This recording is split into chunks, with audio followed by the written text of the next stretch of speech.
Good evening. Tonight, I can report to the American people and to the world that the United States has conducted an operation that killed Osama bin Laden, the leader of al-Qaeda, and a terrorist who's responsible for the murder of thousands of innocent men, women, and children.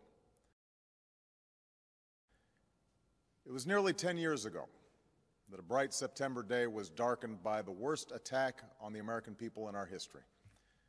The images of 9/11 are seared into our national memory. Hijacked planes cutting through a cloudless September sky, the Twin Towers collapsing to the ground, black smoke billowing up from the Pentagon, the wreckage of Flight 93 in Shanksville, Pennsylvania, where the actions of heroic citizens saved even more heartbreak and destruction. And yet we know that the worst images are those that were unseen to the world. The empty seat at the dinner table, children who were forced to grow up without their mother or their father, parents who would never know the feeling of their child's embrace, nearly 3,000 citizens taken from us, leaving a gaping hole in our hearts. On September 11th, 2001, in our time of grief, the American people came together. We offered our neighbors a hand, and we offered the wounded our blood. We reaffirmed our ties to each other and our love of community and country. On that day, no matter where we came from, what God we prayed to, or what race or ethnicity we were united as one American family. We were also united in our resolve to protect our nation and to bring those who committed this vicious attack to justice. We quickly learned that the 9/11 attacks were carried out by al-Qaeda, an organization headed by Osama bin Laden, which had openly declared war on the United States and was committed to killing innocents in our country and around the globe. And so we went to war against al-Qaeda to protect our citizens, our friends, and our allies. Over the last 10 years, thanks to the tireless and heroic work of our military and our counterterrorism professionals, we've made great strides in that effort. We've disrupted terrorist attacks and strengthened our homeland defense. In Afghanistan, we removed the Taliban government, which had given bin Laden and al-Qaeda safe haven and support. And around the globe, we worked with our friends and allies to capture or kill scores of al-Qaeda terrorists, including several who were a part of the 9/11 plot.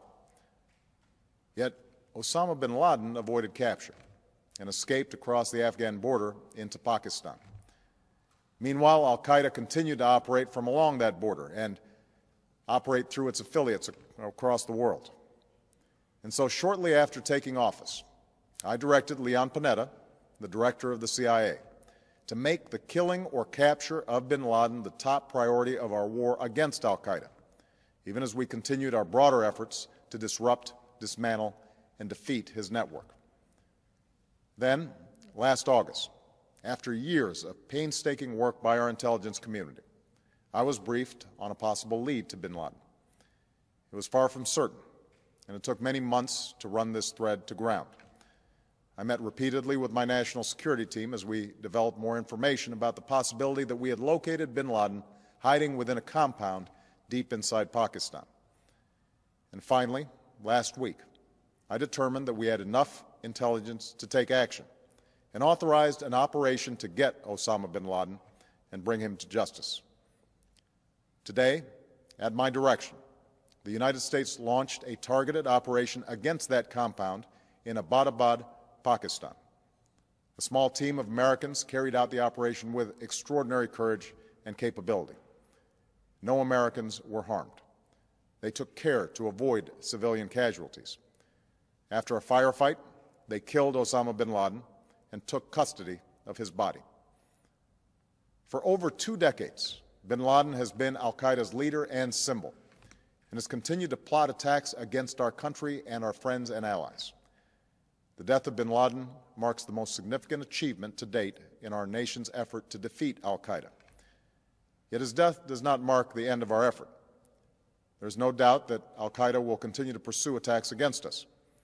We must and we will remain vigilant at home and abroad. As we do, we must also reaffirm that the United States is not and never will be at war with Islam. I've made clear, just as President Bush did shortly after 9/11, that our war is not against Islam. Bin Laden was not a Muslim leader. He was a mass murderer of Muslims. Indeed, al-Qaeda has slaughtered scores of Muslims in many countries, including our own. So his demise should be welcomed by all who believe in peace and human dignity. Over the years, I've repeatedly made clear that we would take action within Pakistan if we knew where bin Laden was. That is what we've done. But it's important to note that our counterterrorism cooperation with Pakistan helped lead us to bin Laden and the compound where he was hiding. Indeed, bin Laden had declared war against Pakistan as well and ordered attacks against the Pakistani people. Tonight, I called President Zardari, and my team has also spoken with their Pakistani counterparts. They agree that this is a good and historic day for both of our nations. And going forward, it is essential that Pakistan continue to join us in the fight against al-Qaeda and its affiliates. The American people did not choose this fight. It came to our shores and started with the senseless slaughter of our citizens. After nearly 10 years of service, struggle, and sacrifice, we know well the costs of war. These efforts weigh on me every time I, as Commander-in-Chief, have to sign a letter to a family that has lost a loved one, or look into the eyes of a service member who's been gravely wounded. So Americans understand the costs of war. Yet, as a country, we will never tolerate our security being threatened, nor stand idly by when our people have been killed. We will be relentless in defense of our citizens and our friends and allies. We will be true to the values that make us who we are. And on nights like this one, we can say to those families who have lost loved ones to al-Qaeda's terror, justice has been done. Tonight, we give thanks to the countless intelligence and counterterrorism professionals who've worked tirelessly to achieve this outcome. The American people do not see their work nor know their names, but tonight they feel the satisfaction of their work and the result of their pursuit of justice. We give thanks for the men who carried out this operation, for they exemplify the professionalism, patriotism, and unparalleled courage of those who serve our country. And they are part of a generation that has borne the heaviest share of the burden since that September day. Finally, let me say to the families who lost loved ones on 9/11 that we have never forgotten your loss, nor wavered in our commitment to see that we do whatever it takes to prevent another attack on our shores.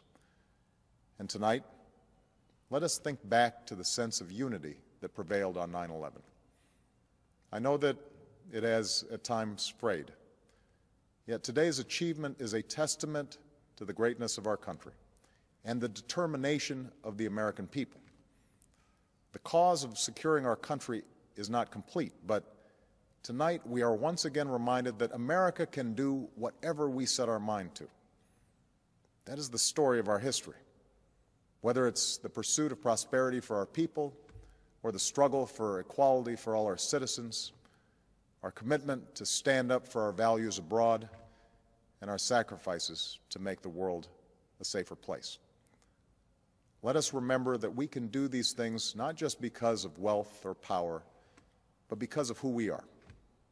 One nation, under God, indivisible, with liberty and justice for all. Thank you. May God bless you, and may God bless the United States of America.